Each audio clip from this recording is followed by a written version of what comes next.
Hola gente, ¿qué tal? ¿Cómo están? Espero que se encuentren realmente muy bien. Les doy como siempre la bienvenida una vez más al canal de Filosofía en Marcha.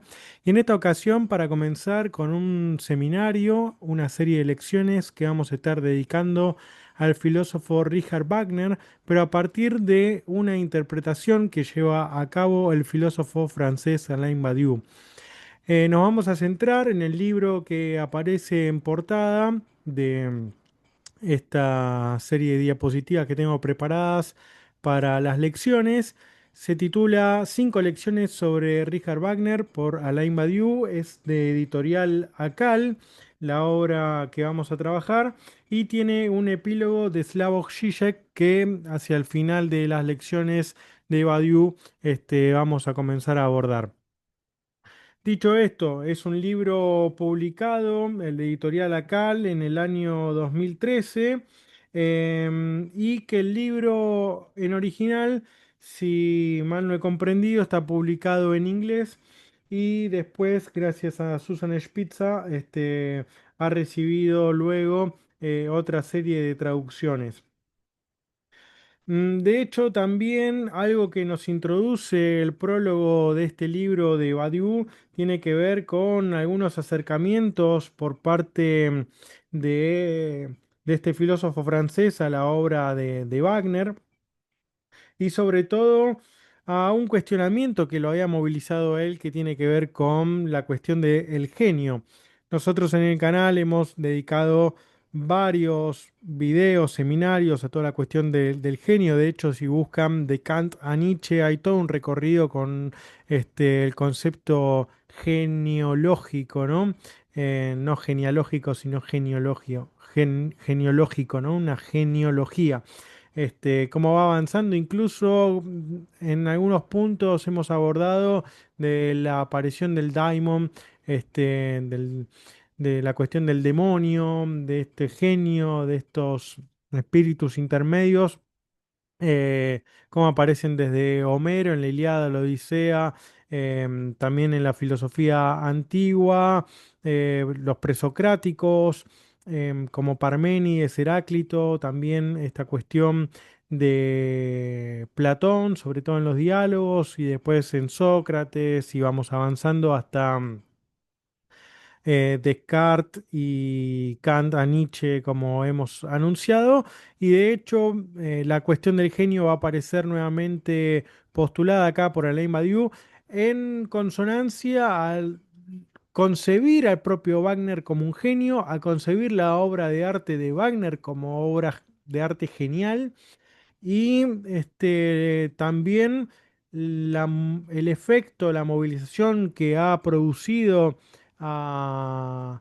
partir de lo producido por Wagner, de lo escrito, de lo musicalizado, de lo teatralizado a partir de Wagner, cómo ha despertado también otros genios y también en tanto contraposición o contracara al wagnerismo o a Wagner,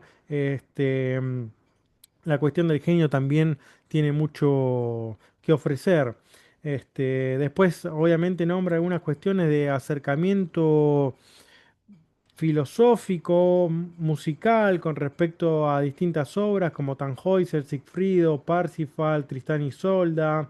em, Algunas lecciones incluso sobre estética y su presentación de un concepto que va a ser la inestética. em, Cuestiones que van a ir apareciendo a lo largo de las lecciones y que va anticipando en cierta medida en el prólogo. Nos vamos a centrar en la lección de hoy, dentro de estas cinco lecciones que constituyen las lecciones que presenta Alain Badiou sobre Richard Wagner. En la primera lección titulada La filosofía contemporánea y la cuestión de Wagner, la postura anti-wagneriana de Philippe Lacoue-Labat.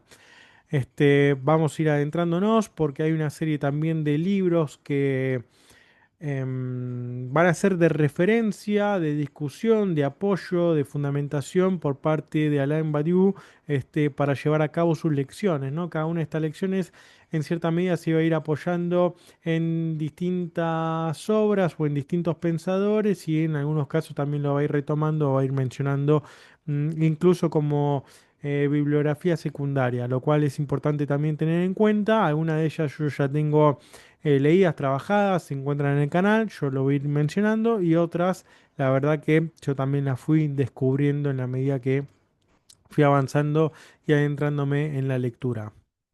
Bien. Les comento, ya de paso, antes de introducirnos en las lecciones, El nihilismo como enfermedad, reflexiones filosóficas a partir de Dostoyevsky y Nietzsche. Es una obra que está publicada ya en formato digital y que pronto va a estar también disponible en formato físico. Van a poder pedir el libro en papel. Yo también, incluso cuando lo tenga, lo voy a estar mostrando, compartiendo junto con ustedes acá en el canal. Espero que quienes puedan y les interese conseguirlo, lo obtengan. Va a estar el link en la descripción del video y me ayudan obviamente muchísimo para que todo el trabajo que estamos dedicando al canal, digamos, pueda continuar en pie de la mejor manera posible y hacerles acercar también un buen material de cosas que fuimos trabajando, cosas que estaremos por trabajar, en este caso sobre Dostoyevsky, que hay muchos videos en el canal, a sus distintas obras, y después también sobre todo de Nietzsche, ¿no? Con respecto a un concepto tan importante como el del nihilismo. Así que muchísimas gracias también por compartir, y a quien le interese, obviamente, que pueda adquirirlo. Está a un precio bastante módico, así que me ayudan un montón. Índice de tema del seminario. Bueno, como decíamos, son 5 lecciones. En la lección número 1 vamos a estar hablando de la filosofía contemporánea y la cuestión de Wagner, la postura antiwagneriana de Philippe Lacoue-Labarthe. Lacoue-Labarthe yo ya lo tenía conocido, ya me había acercado a él a partir de un texto que tiene sobre romanticismo, eh, que es Jean-Luc Nancy y Philippe Lacoue-Labarthe. Así que cuando escuchaba este nombre, digo, yo lo tengo de algún lado. Y bueno, está este texto sobre las cuestiones del romanticismo y algunos fragmentos también sobre el tema de los románticos. Libro que comencé su lectura pero no la terminé, y que en algún momento también obviamente es digno de interpretación, de lectura, ¿no?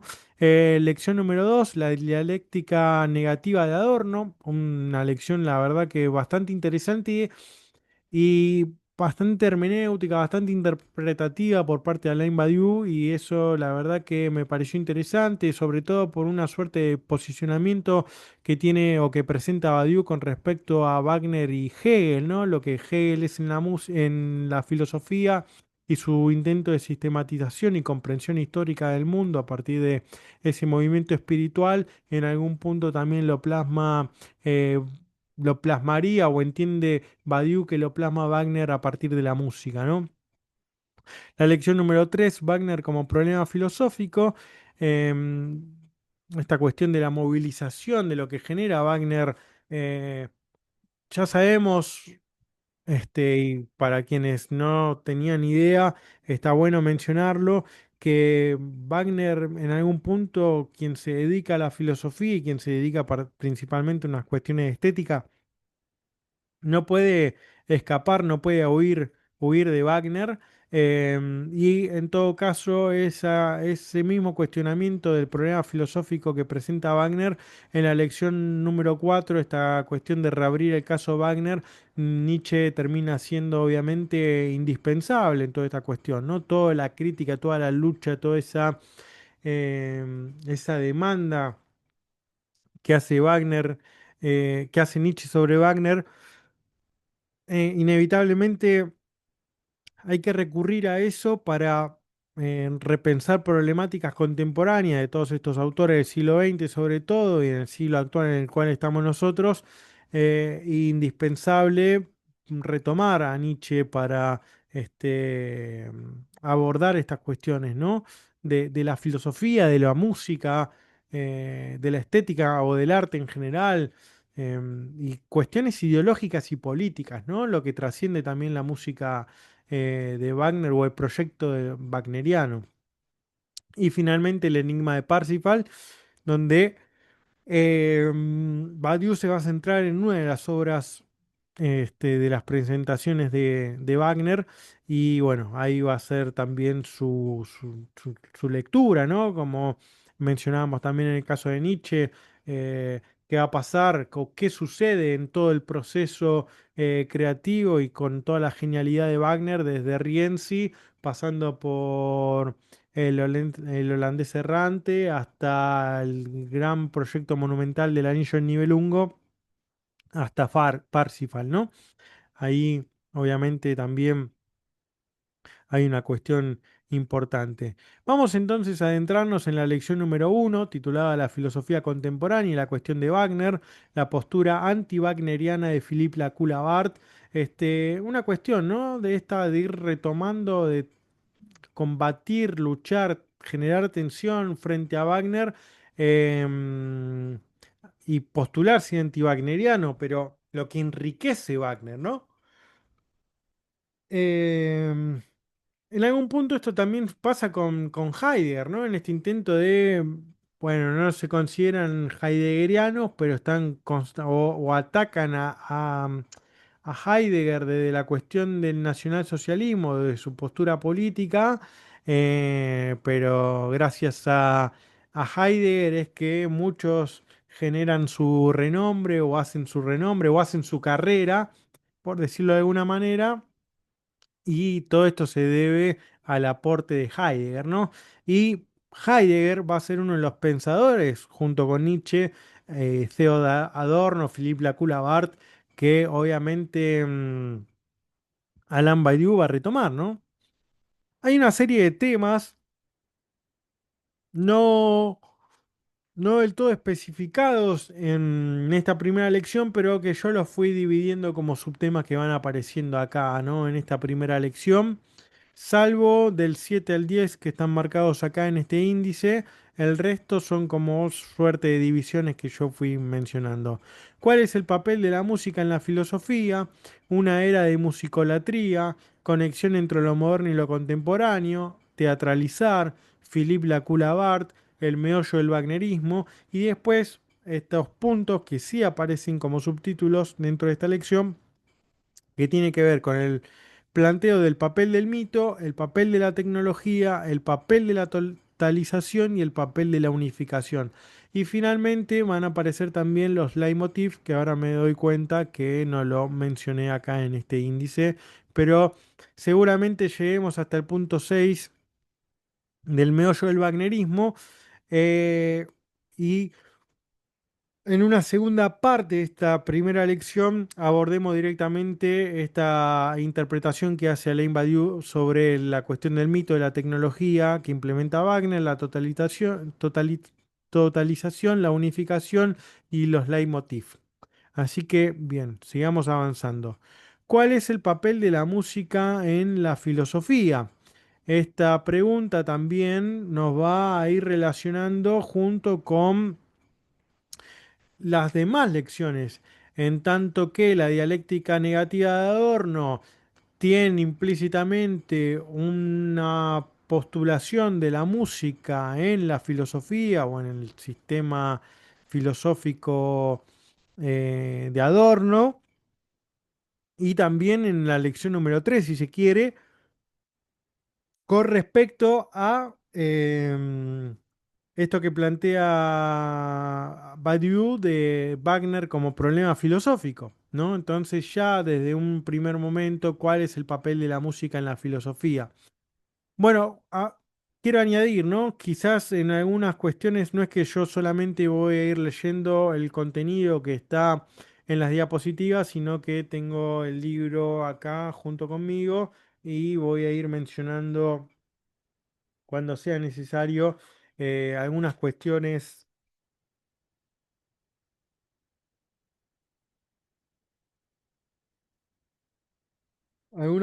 más. Bien. Es bastante arduo, bastante extenso también todo lo que se aborda en el libro, ¿no? La música es un factor fundamental en la ideología contemporánea, algo que va a intentar analizar Badiou es, bueno, qué lugar ocupa la música en la sociedad, en el día a día de las personas, ¿no? Y que está entendiendo música no como arte en general, ni como inteligencia, ni como pensamiento, sino sencillamente como lo que se manifiesta como tal. Una canción, un sonido, una música, algo que resuena. ¿Qué lugar ocupa? ¿Qué función está cumpliendo? ¿Qué rol? Esta cuestión de la vida sin música sería un error, ¿no? De decir, bueno, ¿qué tipo de música? ¿Cómo se escucha? ¿Cómo se convive con esa música? Qué música es la que suena y qué se está considerando música, ¿no? Música sin más. Ya ni siquiera pensado esta cuestión del arte ni de... viene en un segundo plano, ¿no? Esta cuestión de decir, bueno, cómo se produce esa música, qué tipo de música es, qué estilo, cómo lo consume la gente, em, y cuál podría llegar a ser... em, esa cuestión de elaboración o de sencillez que puede llegar a tener la música que suena al día de hoy.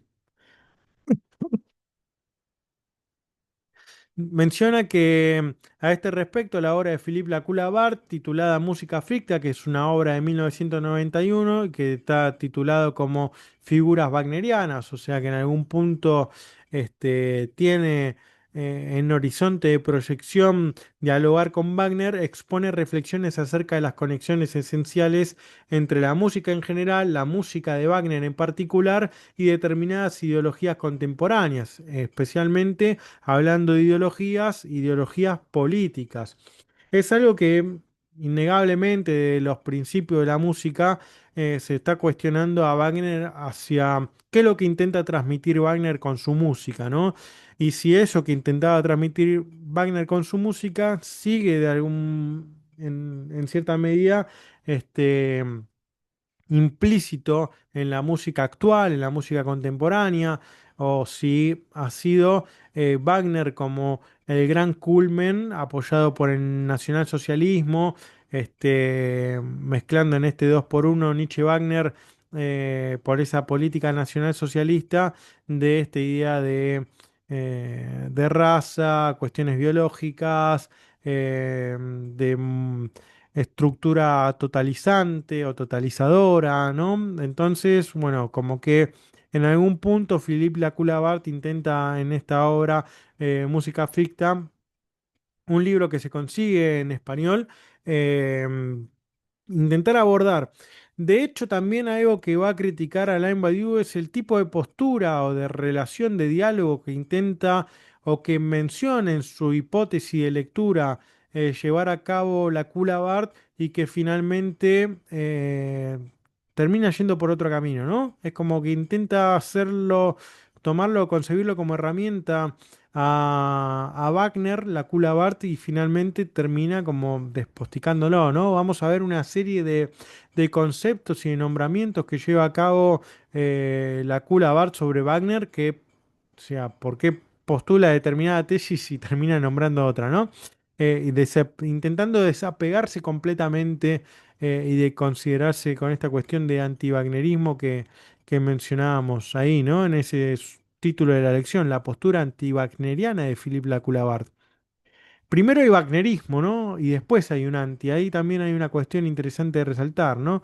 Me parece que Nietzsche juega mucho con esas cuestiones y con esa fuerza que tiene el movimiento, decir, no marchar en contra de la guerra, sino a favor de la paz, ¿no? Una cuestión ahí media energética y de atracción que se termina mencionando. Me parece que un poco se juega acá, ¿no? Primero es el wagnerismo, después todo lo anti que venga a intentar derrocarlo, destruirlo, aniquilarlo, le termina echando más leña al fuego a lo wagneriano, ¿no? Y como mencionaba, una cosa hay que ver si es Wagner y otra cosa es si es el wagnerismo. Bueno, seguimos avanzando, ¿no? Menciona esta cuestión de que la música van cambiando con respecto a las técnicas, pero siempre alcanza una preeminencia sobre las demás formas artísticas. Esto es algo que, a mi entender, en todos los libros no en el caso de Kant, porque vieron que desde que Baumgarten y se empieza a generar todo este conceptualización moderna con respecto al concepto de estética, ya no como aéstesis en el caso de la sensibilidad y del conocimiento sensible, sino de aéstesis en tanto se relaciona con el arte y con la clasificación de las bellas artes. En 1790, con la crítica de Ausdruckskraft de Kant, la música no tiene un lugar privilegiado. Esa postulación más importante de la música, si se quiere, tiene que ver con la música ya en Schopenhauer, con esta cuestión de Wagner, y que después, obviamente, la obra de arte principal, tanto entiende Nietzsche, va a ser la tragedia, ¿no? En el nacimiento de la tragedia, Die Geburt der Tragödie, con este nacimiento, muerte y renacimiento de la tragedia, tema que ya hemos abordado muchísimo en nuestras lecciones. ¿Qué es lo que pasa? Eh, Dentro de toda esa cuestión de lo dionisíaco y lo apolíneo, con las artes plásticas, de la pintura, la escultura y la arquitectura vinculada con la música y que va a ser ese trasfondo, cuánto va ganando después el diálogo, el logos, la apariencia y esta cuestión de lo plástico por sobre la música, ¿no? Y a medida que va avanzando, entiende Nietzsche, ese lugar de la palabra y de la discusión y por tanto de la racionalidad, a partir de Sócrates y Eurípides, etcétera, va llevando a esa muerte y esa decadencia a la tragedia. Y que ese renacimiento de la tragedia aparece a manos de la ópera o del drama musical wagneriano, como resurrección, ¿no? Bueno, esa preeminencia de la música es una cuestión estrictamente, me parece que nietzscheana, wagneriana, schopenhaueriana, pero que no lo encontramos necesariamente en la estética de Hegel, en la estética de, o en la filosofía de Kunst de Schelling, no lo encontramos necesariamente en Kant, en Baumgarten, por eso, ¿no? Hay que tomarlo ahí entre comillas esta cuestión.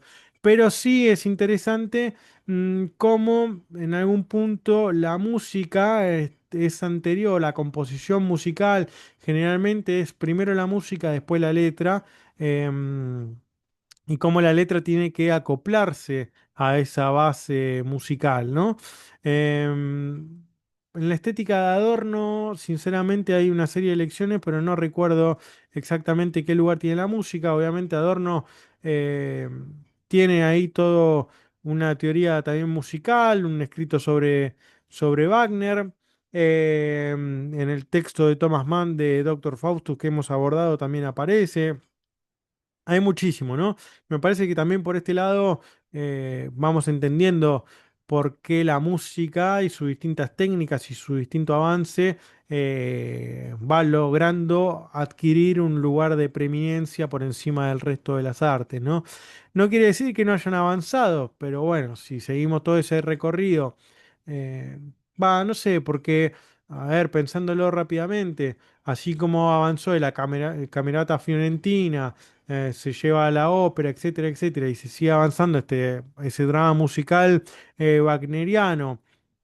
También las artes plásticas durante el Renacimiento y demás fueron avanzando en sus técnicas. Sin embargo, pareciera ser que la música puede expresar también todas esas pinturas, esa arquitectura, esa escultura o si el poema o la poesía también tiene esa musicalidad, ¿no? Entonces ahí habría que ver.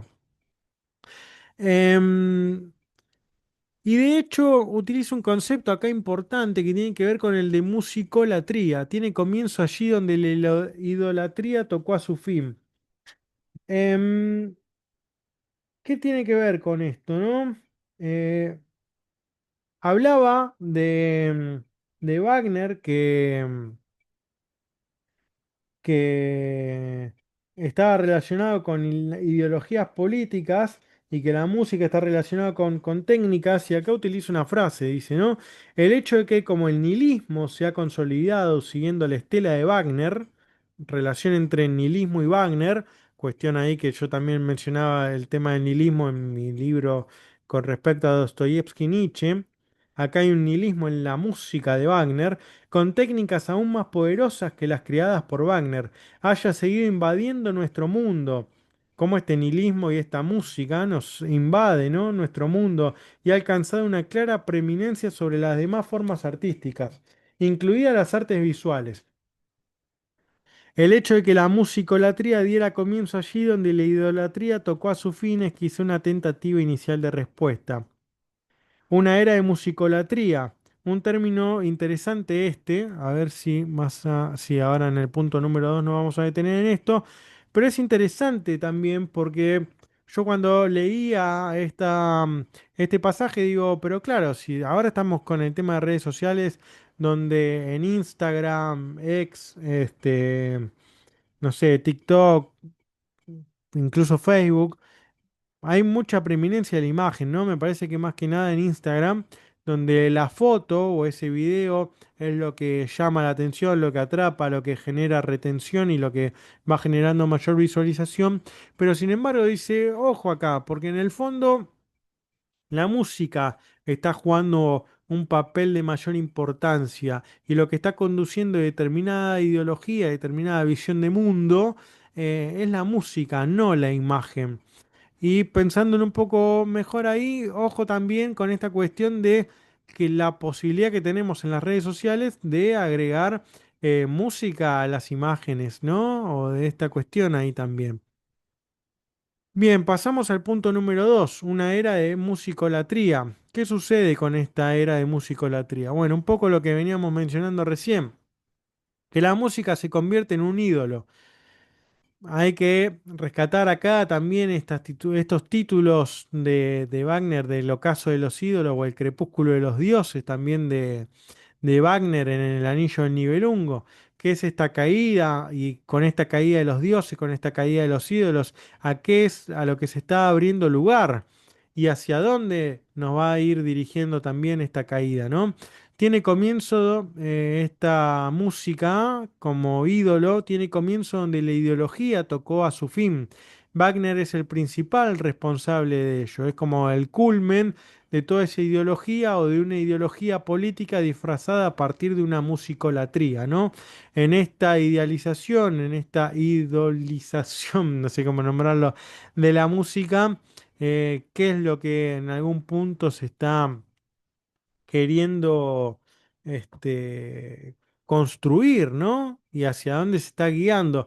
Obviamente acá se está jugando un papel importante con respecto a el texto que siempre suelo mencionar de Schiller, ¿no? Las cartas sobre la educación estética del hombre o del ser humano, donde en esas cartas estaba la cuestión de la educación por vía moral o por vía estética, ¿no? Y hay una opción de Sturm und Drang, del Free Romantique, de inclinarse por la opción de la vía estética en esta guía de conducta de las personas, ¿no? Entonces la música ahí, en tanto es culmen del romanticismo, esta figura wagneriana, me parece que en esta idea de totalización, de unificación, etcétera, el Anillo del Nibelungo sobre todo, me parece que es la obra de arte por referencia a lo cual nosotros nos estamos mencionando acá e intentando adentrarnos para comprender mejor la cuestión de la musicolatría que se menciona acá en el texto de Alain Badiou, ¿no? Menciona también que la música es más importante que las imágenes en la organización disciplinaria de nuestra mente en el mundo de hoy. Y menciona unos 5 puntos interesantes sobre el rol o los lugares que ocupa la música, ¿no? Dice que la música es una señal de identidad que nos ayuda a organizarnos de manera primordial, que nos ayuda también en la socialización y que aparece relacionada a una cuestión de la estética de la distinción o de la no distinción y que también sirve la música como una suerte de organización de historicismo a partir de un historicismo museográfico. Vamos a detenernos en alguno de estos puntos. Bueno, la señal de identidad a gran escala para generaciones más jóvenes. ¿Qué tipo de música escuchamos? Música clásica, reggaetón, rock, metal pesado, no sé, música electrónica. Bueno, dentro de cada uno de estos distintos géneros, qué subgéneros o qué distintas, esta cuestión a partir también de los subgéneros y demás, qué distintas tribus, cómo modifica la estética de la persona con respecto a la ropa, los grupos, los lugares que frecuenta. Me parece que ahí la música, sobre todo en los adolescentes, se va generando una cierta impronta, se va creando todo un mundo a partir de esa identificación con la música, ¿no? No es lo mismo aquel que escucha metal pesado en los bares, los lugares, la bebida, la comida, ropa, etcétera, que puede ir frecuentando, incluso un sentimentalismo, emociones que puede ir transmitiendo esa música que escucha, la complejidad, la composición musical, el ritmo, etcétera, ¿no? Cuando uno va manejando, cuando uno va a una fiesta, cuando uno está entrenando en un gimnasio, etcétera, toda esa música va teniendo una suerte de implicancia, ¿no? Toda esa resonancia, toda esa vibración, incluso que se va transmitiendo. No es lo mismo, ¿no? Esa música pesada, una música electrónica, una música de salsa cubana, etcétera, ¿no? La música como organizadora primordial en red de comunicación, dice, son utilizadas para transmitir, intercambiar, acumular música. Cuando ya surgió todo el tema de el MP3, la cuestión de achicar también el espacio que ocupa una canción, no me sale ahora la palabra. em, pero bueno, en esa cuestión también, y después todos los programas técnicos que fueron apareciendo, donde se pueden ir simulando distintos sonidos, distintos instrumentos, ya con un programa se puede, con una computadora misma, sin ningún instrumento, se puede ir creando música, entre comillas, y después también, ¿no? En esta idea de pasarse por las distintas redes, por WhatsApp, por en una historia, en Instagram, etcétera, también intercambiar esa música, ¿no? Algo que antes era impensado, así como pasa con los Pokémons, lo sucede acá también con una cuestión de la música, ¿no? Entonces, también, ¿no? Tu playlist, una organización de tu playlist, por dónde querés, con qué te identificás, qué querés escuchar en determinado momento, todo eso de alguna manera te va generando una suerte de predisposición. Después la cuestión de la sociabilidad, que era lo que nombrábamos también, si uno va vinculándose con determinados grupos o determinados lugares, etcétera, y va generando una suerte de identificación a partir de eso. Y después también el punto número 4, donde dice ayuda a eliminar una estética de la distinción. em, Estética de la distinción, en tanto creer que existen límites potencialmente inteligibles y razonables. Dice acá, ¿no? A ver, vamos a chequear. Em, Dice estética de la distinción a la estética según la cual existen límites potencialmente inteligibles y racionales entre lo que es arte y lo que no es. Em, Dice, bueno, es bien sabido que este argumento sufre hoy ataque de todas partes a favor de lo que yo denomino una estética de la no distinción, según la cual estamos obligados a aceptar como música todo lo que se nos presenta como música, incluso aunque lo segmentemos en nuevas categorías periodísticas. Dice, por ejemplo, si uno echa un vistazo al concepto de música, verá que abarca géneros como la clásica, el rock, el blues y otras. Obviamente, clásica designa ahora lo que con anterioridad se había clasificado de otra forma completamente distinta, conforme al criterio de la distinción artística. Creo que fue en la música donde se introdujo por vez primera este andamiaje de la estética de la no distinción en concordancia con la democratización del gusto y con la diversidad. Em, Existen músicas en plural, con lo que estamos tratando pues es con una diversidad igualitaria, ¿no? Esta cuestión, todo es música o todo vale como música. Lo que se hace con la computadora hasta lo que se toca con un instrumento, cuestiones analógicas, digitales que antes se discutían tanto, ahora pasa a ser todo considerado como música, ¿no? Entonces, con una computadora, con un tecladito, con dos o tres botones, Ahora lo que se dice que se hace es música y antes el músico tenía que saber tocar el instrumento, ¿no? Tenía que saber tener ese oído musical también para poder interpretarlo. De hecho, hay desafíos en algunas redes, en algunos reels o redes sociales donde te dicen, a ver, cuál está emulado por la computadora y cuál es un amplificador verdadero, real, ¿no? Entonces eso implica una agudeza en los matices, en algunos detalles que hay que tener realmente un buen oído para poder distinguir, apreciar lo que es realmente música, ¿no? Pero parece que caemos en esta época contemporánea en una estética de la no distinción, donde todo vale como música. Bueno, que es esta cuestión también, ¿no? Por eso habla de una democratización del gusto y de diversidad. Y aparece una cuestión política ahí importante, ¿no? ¿Hasta qué punto? Y después toda una cuestión de una lectura histórica a partir de ese historicismo museográfico que se puede llevar a cabo, decir, bueno, la música de los 60, de los 70, de los 80, de los 90, cómo hay toda una cuestión cultural, generacional, social, que se puede ir leyendo a partir también de esa organización de la música, ¿no? Y también hitos y renombre de grandes bandas o grandes músicos que han aparecido a lo largo de la historia y que de alguna manera fueron determinantes para los artistas posteriores. Si la música posee una relevancia estética completamente única en el mundo de hoy, Wagner es el auténtico pionero de este fenómeno, porque algo que va a intentar hacer Alain Badiou y a partir de su lectura sobre Philippe Lacoulabart es, bueno, el fin de la música moderna al pasaje de la música contemporánea, ese punto de ruptura es representada ni más ni menos que por Richard Wagner, ¿no? Justamente hacia donde nos conduce este punto número 3 que tiene que ver con la conexión entre lo moderno y lo contemporáneo, em, nos lleva a esto, ¿no? A finales de 1970 nos comenta que se hace una presentación, un montaje del anillo de Wagner, pero denominado, reconocido como un anillo a la francesa, donde van a aparecer una serie de nombres que yo en su momento los pasé medio por alto, pero que después siguiendo presentaciones de libros, sobre todo el de Alex Ross, que hace Castro, pero no Ernesto Castro, sino el padre de Ernesto, ¿no? Se me fue el nombre. Tiene una presentación sobre el libro de Alex Ross que se llama Wagnerismo.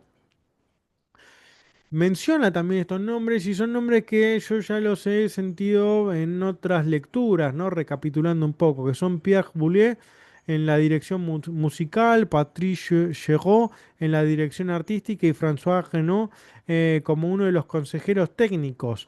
Esta intervención de Boulez, de Chéreau y de François Renaud, son la constitución y en algún punto el resurgir de Wagner en el teatro, ¿no? ¿A qué costo, a qué precio?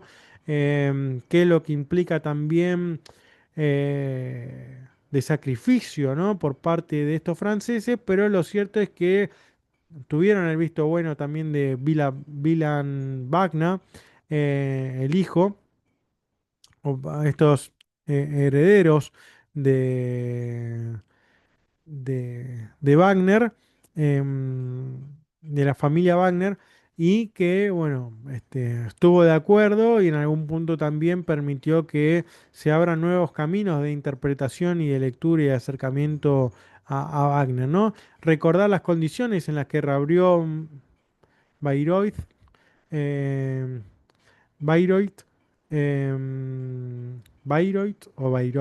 Bayreuth, ¿no? Después de la guerra. Milan Wagner encontró una solución frente a los compromisos ideológicos entre el wagnerismo y el nazismo, ¿no? Esto que veníamos mencionando y que después en las próximas lecciones también va a ir apareciendo del intento del nacionalsocialismo por hacerse sin demasiadas dificultades, ¿no? De la música de Wagner y del arte wagneriano y sobre todo también de Nietzsche ya de paso a partir de la modificación de sus textos y ayuda también de su hermana Elizabeth y después que menciona que tanto esta intervención de Boulez, de Géraud, de Renaud, en lo relativo a la música, nada había cambiado, pero sí lo que fueron modificando de manera radical fue la escenificación. Y acá va a haber un cambio, ¿no? Entre mitología y teatralización, que es uno de los puntos importantes que aborda Alain Badiou en su lección número uno, ¿no? Leo acá una cita que está mencionada acá. Dice, yo diría que Willem Wagner procuró despojar por completo la escenografía de todo tipo de referencias a una mitología nacional y reemplazarla con lo que podría denominarse un mitema puro. Un mitema que, merced a un proceso de abstracción, no podría asociarse con nada relacionado con la nación. Acá hay una cuestión, como que pareciera ser que toda la mitología intenta tener un mensaje político y ser una mitología nacional y en todo caso una mitología nacional alemana, ¿no? Em, entonces la cuestión no recaería tanto en la música, sino en una cuestión de la mitología. Hay que preguntarse hasta qué punto es más esencial la cuestión mitológica que la música. Eh, ahí es un punto a tener en cuenta, a preguntárselo. ¿Se puede llevar a cabo un mitema puro? ¿Se puede llevar a cabo que en toda esta intervención de la escenificación, de la cuestión de la desmitologización, siga siendo Wagner o se cree en realidad con esto que intenta llevar a cabo Boulez, Giraud y Renaud, este, mm, una fachada, una levantar algo bajo el nombre de Wagner que en realidad no es Wagner, ¿no? ¿Hasta qué punto se puede hacer una presentación de la obra wagneriana, del drama musical o de la ópera wagneriana, con esta cuestión de intentar presentar un mitema puro sin que no se destruya a Wagner, ¿no? No se rompa lo esencial de Wagner. ¿Qué es lo que intentaban hacer entonces? Depurar el estilo de Wagner, alcanzar algo transnacional e intemporal, eh, tomar lo griego en otro sentido, pensando también un poco en el papel fundamental que representaba la tragedia griega para el mundo griego, en esa cuestión disruptiva con lo cotidiano, también en ese sentimiento no solamente catártico que presenta Aristóteles, sino en ese sentido quizás más nietzscheano de, de generar ese sentimiento de unidad del pueblo, ¿no? Em, en esta unión del ser humano con el ser humano con la naturaleza, el ser humano con el uno, ¿no? El eins. em, Ahí también es interesante pensarlo. Y es una presentación no mitológica de Wagner, si se le entiende por mitología, es de hecho el mito fundador de una nación, de un pueblo, ¿no? O de un pueblo. Por eso también, ¿no? Una cuestión identitaria hay ahí. Pensemos y no perdamos de vista toda la reconstrucción de los cuentos que llevan a cabo los hermanos Grimm. Y cuestión ahí interesante que hay una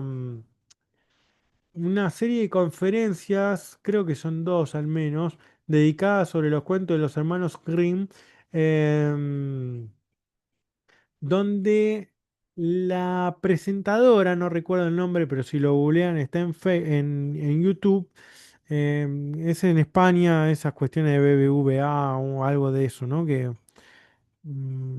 es como esas fundaciones que hacen las presentaciones. Bueno, la cuestión es que explica muy bien cómo esa recolección de cuentos de los hermanos Grimm no son necesariamente cuentos nórdicos o germanos, sino que son más relacionados con lo francés y por tanto de cómo fueron recopilando todos esos cuentos. Muy interesante ese trabajo. Me parece que está también en el prólogo o en el estudio introductorio de las obras completas de los hermanos Grimm, eh, Gebrüder Grimm. Em, pero bueno, también está todo ese trabajo sobre el diccionario del Wörterbuch de los Grimm.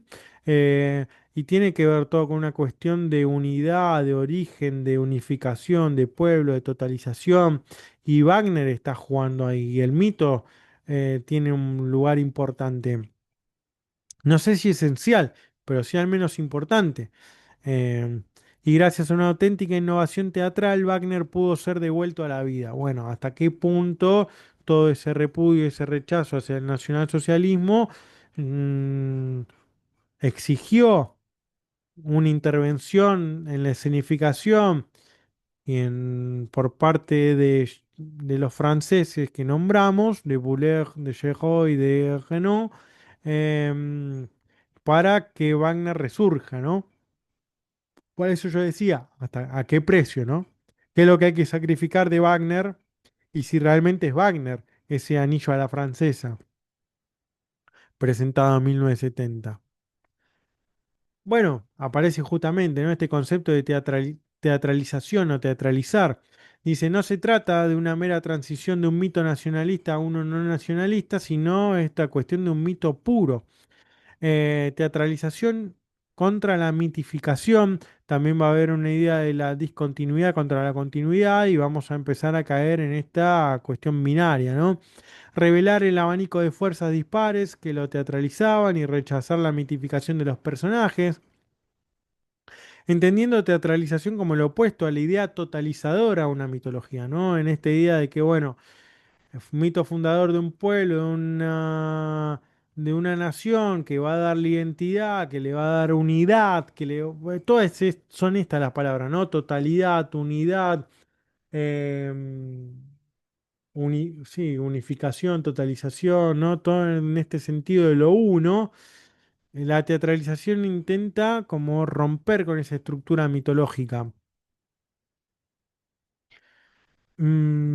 De congregar hacia un uno, ¿no? Mm, Pensemos que todos los textos más o menos metafísicos van hacia ese punto. Por eso también va a ser importante y cabe resaltarlo la cuestión eh, de Theodor Adorno con la dialéctica negativa y de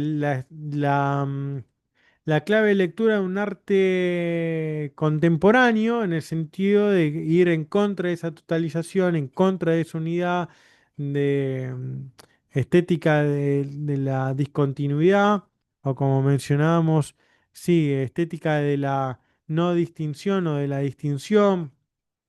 Ojo también ahí, ¿no? Mm, Esta cuestión de poder segmentar, generar una suerte de analítica, una suerte de división, desestructurar y estructurar cosas, cómo organizarla para que en esta idea de intentar escapar a una totalización o intentar escapar a una unificación nos genere toda una suerte de confusión, de, de igualdad, de masa, ¿no? Por no querer em, segmentar y organizar de una manera estructurada y sistematizada el arte, ¿no? Y y la política y la ideología, ¿no? Esto escapa, trasciende los límites, los meros límites del arte, ¿no? Acá lo que se está discutiendo es algo más, a partir justamente del campo estético, ¿no? Por eso también en ese intento de decir, bueno, Wagner es el culmen del arte moderno en tanto unificación, totalización, etcétera, etcétera, y de toda esa estructura y todo ese sistema, frente a un arte contemporáneo más descomprimido, más suelto, más liberado, bueno, pero no vaya a ser cosa también que en eso que todo da igual y todo vale lo mismo, no terminemos cayendo en una misma eh, en una totalización em, y en una unidad de confusión, también por otro lado, ¿no? Como que es en una extrema derecha y una extrema izquierda se terminen confundiendo en algún punto.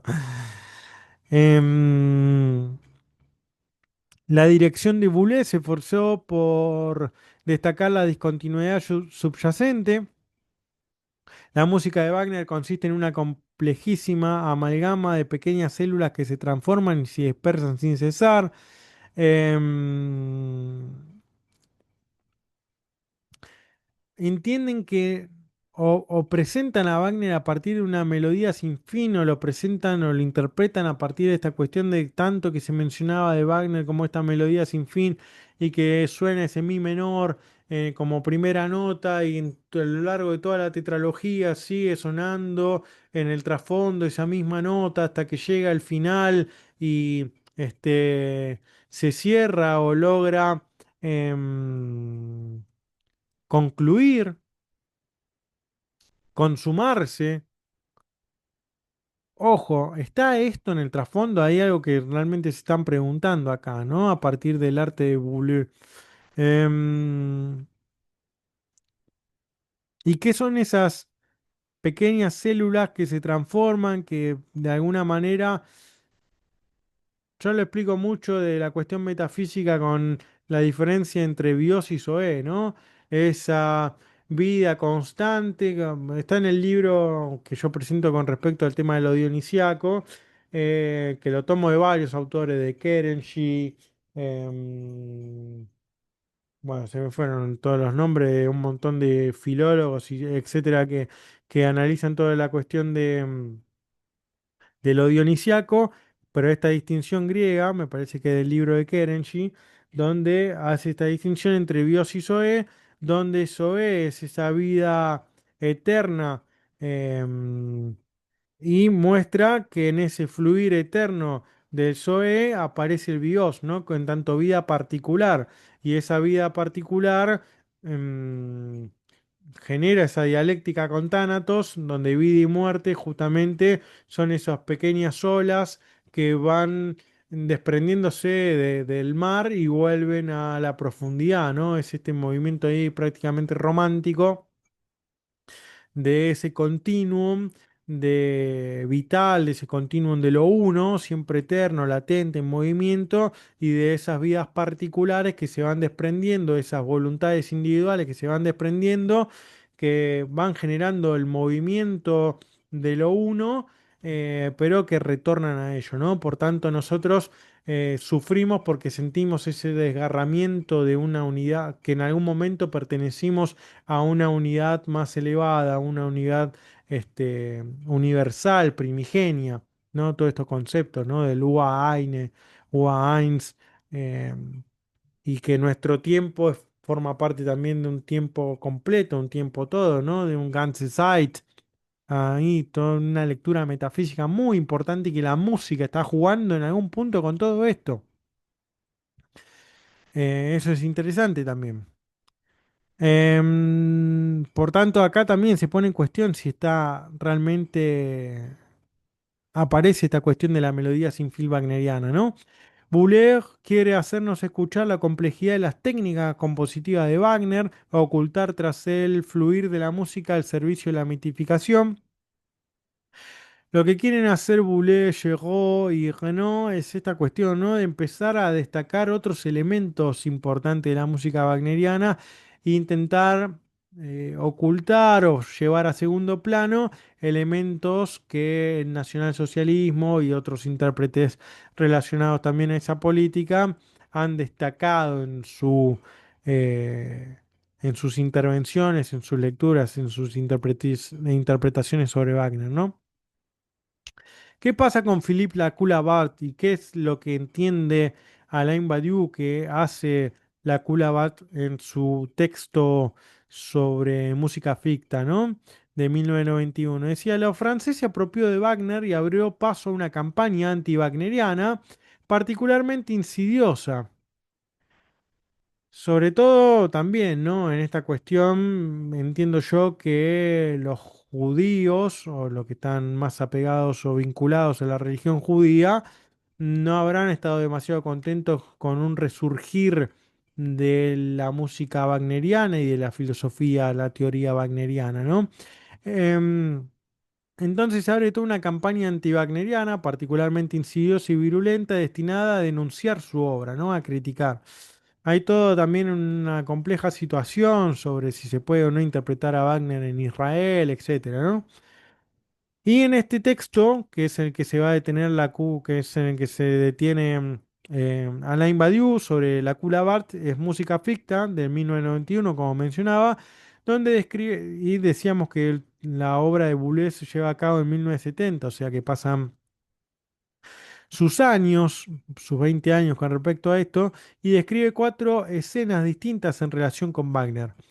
Dentro de esta obra música ficta, ¿no? Se tiene a analizar a Baudelaire, a Mallarmé, de la perspectiva de la rivalidad con Wagner, a Heidegger y Nietzsche, desde el punto de vista de una ruptura con Wagner y Adorno como intento de superación a partir de su dialéctica negativa.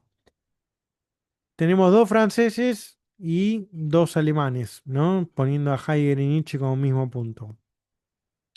Rivalizar con Wagner, este anti-wagnerismo, ¿no?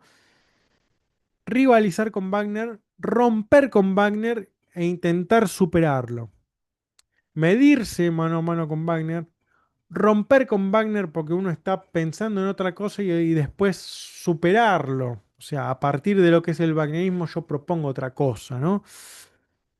Por encima de, no desde otro lado. Porque en todo caso, la, el intento de Nietzsche es proponer un lugar otro de la música, ¿no? O para la música, o construir desde un lugar otro la música, ¿no? Esa música mediterránea.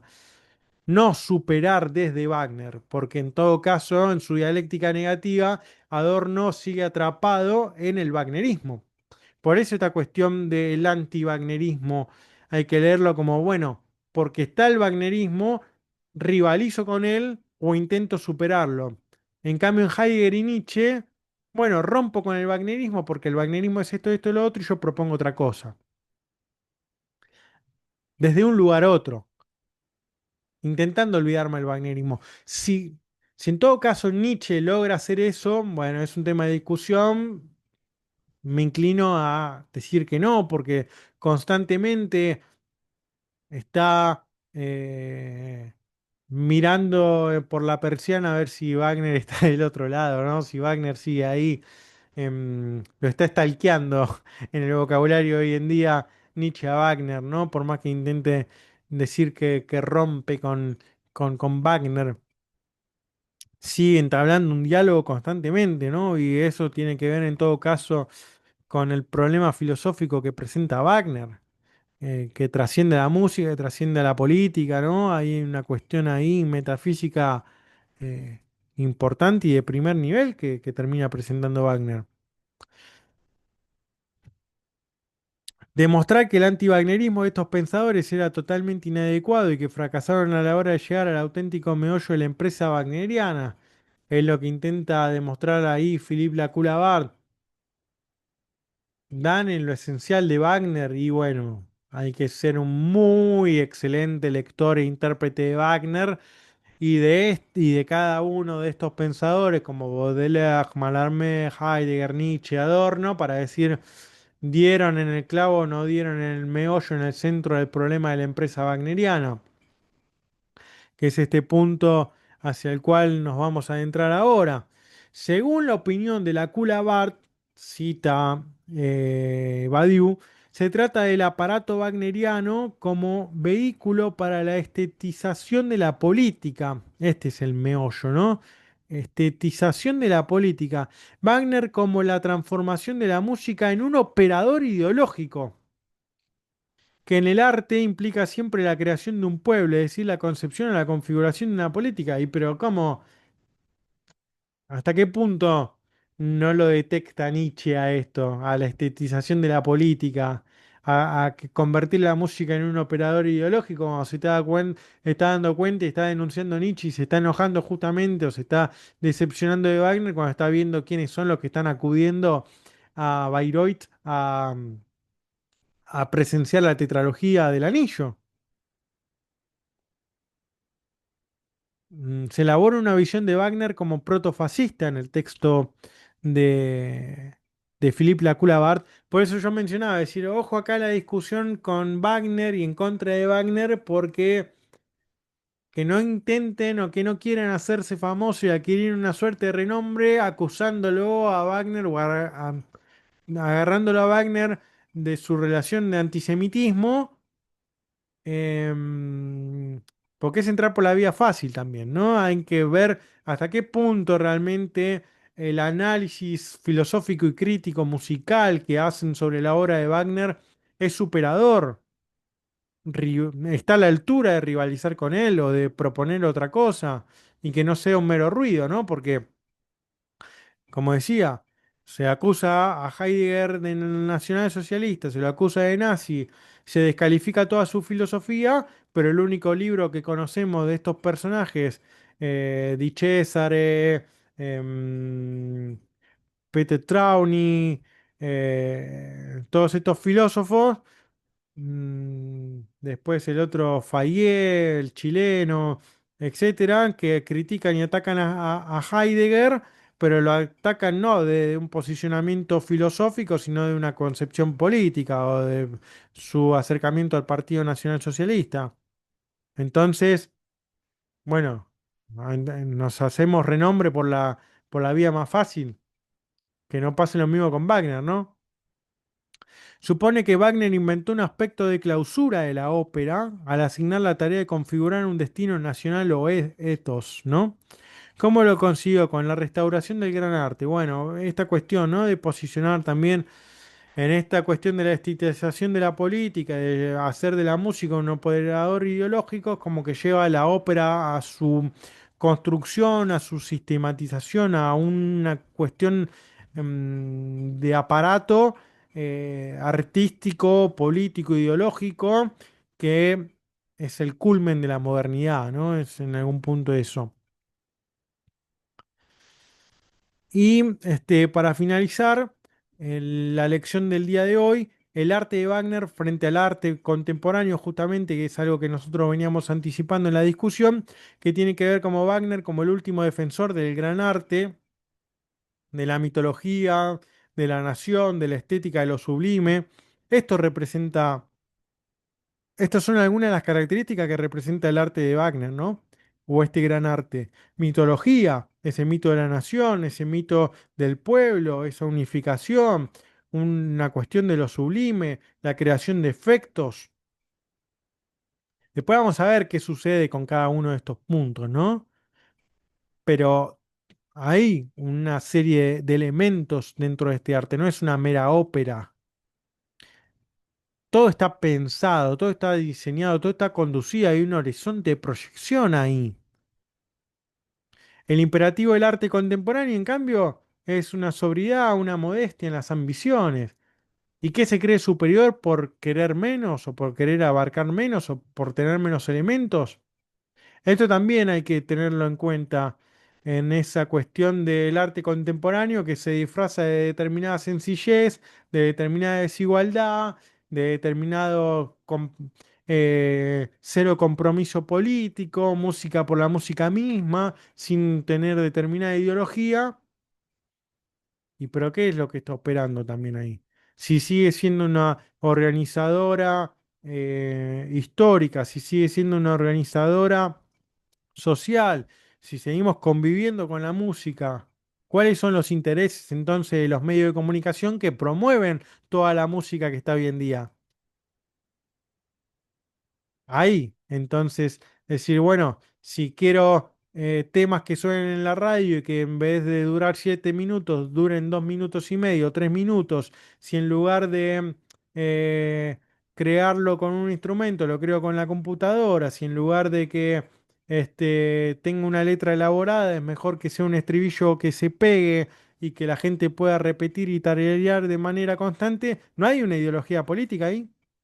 ¿O no hay una intervención política al menos de conducción de las masas o de conducción de los pueblos o de querer unificar que la misma música que suena en Argentina suene en México, suene en Estados Unidos, suene en Europa y suene también en India? ¿Mm? Esto hay que planteárselo también. ¿Cuál es la mascarada ¿Qué es lo que intentan ocultar a partir de esa sobriedad y esa modestia? ¿No será una falsa modestia en todo caso? Y por tanto, como es más visible en el gran arte de Wagner, porque tenemos una mitología, porque tenemos una cuestión nacionalista, porque tenemos una estética bien marcada y un determinado tipo de estilo musical, es más fácil señalar que eso es, no sé, fascista. Por tanto, también hay que preguntarse si este Wagner desmitologizado, teatralizado, restaurado, debe considerarse realmente una invención, una fachada, un disfraz endosado al Wagner esencial.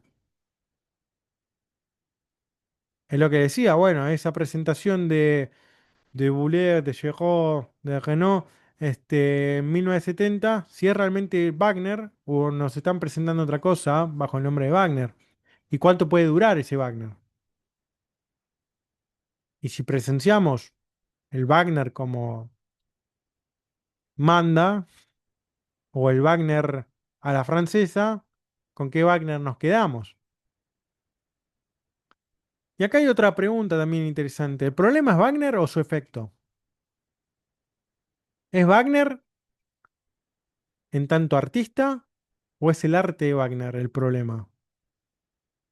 Me parece que es un poco y un poco, ¿no? Si que Wagner y el wagnerismo van un poco de la mano, ¿no? Por uno leyendo un poco, adentrándose en cierta biografía también de Wagner, sabemos que no son personalidades fáciles de tratar, ¿no?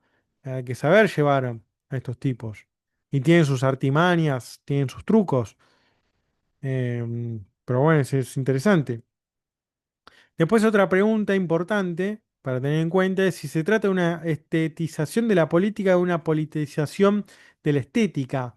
¿Qué es primero, la política o la estética? ¿En qué están pensando primero? ¿En esa ideología y disfrazar la ideología para, a partir de un estilo artístico para poder encauzar esa idea? ¿O hay arte y ese arte nos trae un mensaje, ¿no? Hay una cuestión ahí también sobre toda la problemática del genio bastante interesante, bueno, por lo menos a mí me atrapa mucho. La Kula lo lee desde el papel estético del arte en la política, como que hay una política disfrazada, ¿no? Una fachada política. El arte no es más que un traje, según entiende la Barta, a todo esto.